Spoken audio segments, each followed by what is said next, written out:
बाबा साहब अम्बेडकर के द्वारा दिया गया संविधान पवित्र ग्रंथ की तरह भारत देश में पूजा जाता है और कभी भी कोई भी पार्टी भारत के लोकतंत्र में इस संविधान के साथ कोई छेड़छाड़ नहीं कर सकती, कोई खिलवाड़ नहीं कर सकती।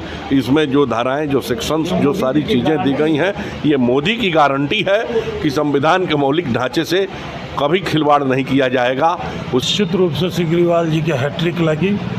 एनडीए के प्रत्याशी के रूप में जनार्दन सिग्रीवाल जी तीसरा बार यहाँ से चुनाव जीते।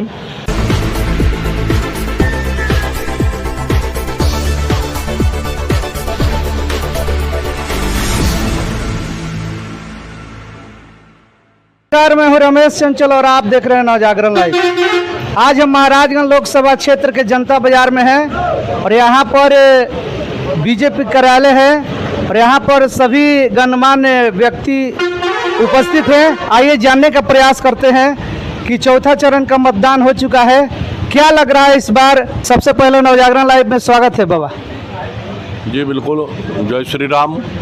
सभी कार्यकर्ताओं को, देश के सभी बंधुओं को यह चुनावी महासमर है और इस चुनावी महासमर में हम लोग प्रधानमंत्री जी के मुख्य मुद्दे सबका साथ, सबका विकास, सबका विश्वास और सबका प्रयास, एक समरस समाज की सम्यक स्थापना के लिए देश के प्रधानमंत्री जी के इस प्रयास में कदम से कदम मिलाकर चल रहे हैं। और इस बार उनका जो नारा है, अब की बार 400 पार, हम लोग 2/3 बहुमत के साथ देश में भारतीय जनता पार्टी की सरकार बनाएंगे।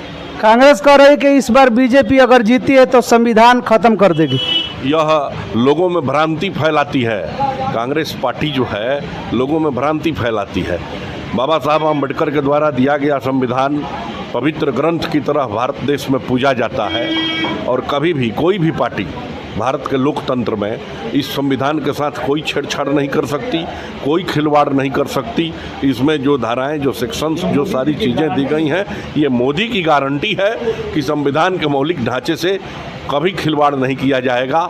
उसके अस्तित्व और उसके वजूद को बचाते हुए और हम लोग एक समरस समाज की स्थापना को साथ में लेकर विश्व में हम लोग ग्लोबलाइजेशन को विश्व कल्याण से जोड़ने जा रहे हैं, तो हम अपने बीच कैसे फुट डालेंगे और कैसे अपना संविधान बिगाड़ लेंगे। यह कांग्रेस लोगों में थोथी दलील देकर एक भ्रांति फैला रही है जिससे समाज में फुट पैदा हो जाए। क्या कहूँ चाचा, महाराजगंज के अबकीर सिग्रीवाल जी का हैट्रिक लगी या बदलाव हुई? निश्चित रूप से सिग्रीवाल जी के हैट्रिक लगी। एनडीए के प्रत्याशी के रूप में जनार्दन सिग्रीवाल जी तीसरा बार यहाँ से चुनाव जीते।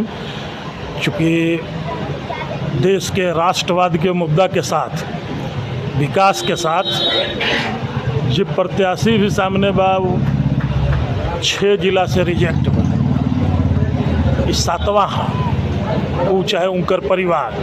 इसे निश्चित रूप से भारतीय जनता पार्टी के प्रत्याशी के रूप में, एनडीए के प्रत्याशी के, गठबंधन के प्रत्याशी के रूप में जनार्दन सिंह सिग्रीवाल यहाँ से तीसरा बार चुनाव भारी मत से जीती हैं। कांग्रेस के महिलाएं कह रही हैं कि मोदी जी जब अपनी पत्नी को मंगलसूत्र का गारंटी नहीं दे पाए तो हम जनता को क्या गारंटी देंगे?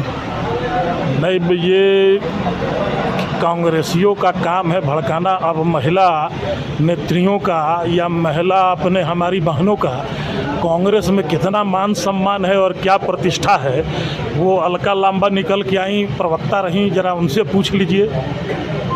अभी आपसे स्वाति मालीवाल निकल के आई, जरा उनसे पूछ लीजिए कि उन बहनों के साथ क्या व्यवहार रहा है या क्या सम्मान रहा है। और घर परिवार के बहनों के बारे में तो बात करने का अधिकार कांग्रेस को है ही नहीं। कांग्रेस ने कभी इस पर चिंतन किया ही नहीं, ना कभी इस पर कोई काम किया।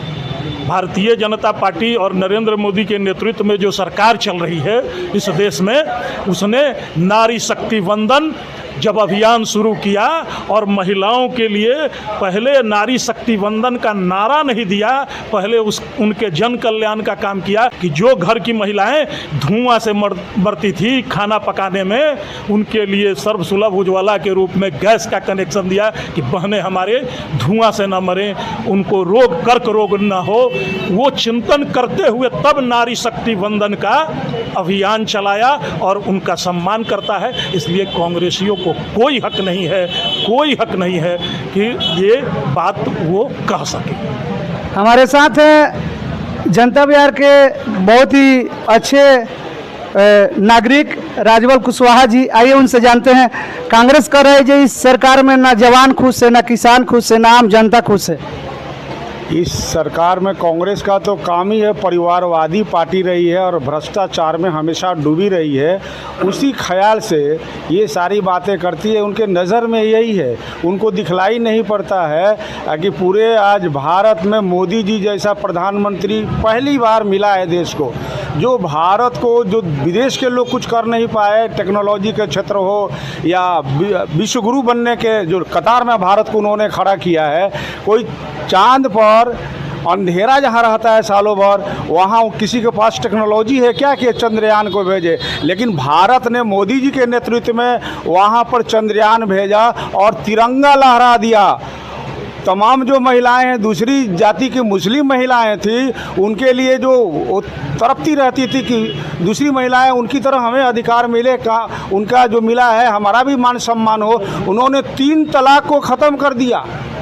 और आने वाली मुस्लिम महिलाएं भी, जो लड़कियां हैं, भावी लड़कियां जिनकी शादी होगी, वो भी मोदी जी का नाम लेंगी और मोदी जी को बधाई देगी जो इन्होंने काम किया है सबको मिला करके, और पूरे भारत को जो उन्होंने विकास किया है। आज देख लीजिए इधर अपने क्षेत्र में ही यहाँ पर पानी है, सड़क है, बिजली है, और 2005 के पहले क्या था? तो ये सब एनडीए की सरकार ने किया है। इसलिए कांग्रेस जो कहती है उसका कहना ही गलत है, उसको शर्म भी नहीं आती है कि हम लोग क्या कह रहे हैं। उनकी पार्टी वैसे ही रही है, भ्रष्टाचारियों की पार्टी है, परिवारवादियों की पार्टी, सब परिवारवाद में सिमटे रहते हैं। लेकिन यहाँ जो एनडीए की सरकार है, यहाँ कोई परिवारवाद नहीं है, सबका साथ सबका विकास, सबको लेकर के चलने वाले आदरणीय मोदी जी हैं, जो हमारे देश के प्रधानमंत्री हैं और पुनः फिर प्रधानमंत्री होंगे। देश की जनता उनको प्रधानमंत्री पद पर फिर बैठाएगी। इस बार भैया जो मोदी जी कह रहे हैं कि इस बार 400 पार, तो इस बार सच में 400 पार होगा या उसमें बदलाव भी है? ये तो एनडीए गठबंधन की सरकार जो मोदी जी की गारंटी है वो 400 पार। यहाँ महाराजगंज और पूरे बिहार में 40 सीट जितने हम लोग जा रहे हैं। और यहाँ महाराज आप बोल रहे थे जो मैंने सिग्रीवाल जी का हैट्रिक लगेगा या दूसरा, जो सिग्रीवाल जी महाराजगंज और जनता बाजार के बेटा है, और दूसरा प्रत्याशी जो खोज के बाहर से लाया गया है वो अरवल जिला का व्यक्ति है। यहाँ के लोग अपने क्षेत्र के बेटा को चुनेंगे कि या बाहरी लोग को चुनेंगे? महाराजगंज की जनता में यह दम है कि यहाँ अपने बेटा को चुनकर इस देश के बड़ी पंचायत में तीसरी बार भेजने का काम करेंगे। और भेजने के काम नहीं करेंगे, यहाँ इतना दम लगा के भेजेंगे कि महाराजगंज के दम लोकसभा में डंका की चोट पर बजेगा और वहाँ जनार्दन सिंह सिग्रीवाल को इस बार भारत सरकार में मंत्री बनाया जाएगा। अच्छा, कैसे कह सकते हैं कि आकाश सिंह जो है बाहरी है, वो भी तो बिहार के हैं। मोदी जी जब गुजरात से आकर बनारस में चुनाव लड़ सकते हैं, तो बिहार के लोग बिहार में क्यों नहीं लड़ सकते हैं? नहीं, यहाँ तो देखिए, यहाँ तो स्थानीय उम्मीदवार भी थे यहाँ चुनाव लड़ने के लिए। कांग्रेस के पास और भी उम्मीदवार था, राजद के वजह, लेकिन यहाँ कोई जनार्दन सिंह सिग्रीवाल और मोदी जी और नीतीश कुमार के और उपेंद्र कुशवाहा का यहाँ इतना ना प्रभाव है, जिसके चलते वहाँ यहाँ के उम्मीदवार को टिकट न देकर बाहरी लोग को बुलाया गया। यहाँ के उम्मीदवार लड़ने लायक नहीं थे, इसलिए उन बाहरी को बुलाया गया। धन्यवाद आपसे बात करने के लिए। इसी तरह के वीडियो देखने के लिए हमारे चैनल को लाइक शेयर करें, सब्सक्राइब करें। मिलते हैं अगले वीडियो में, तब तक के लिए जय हिंद।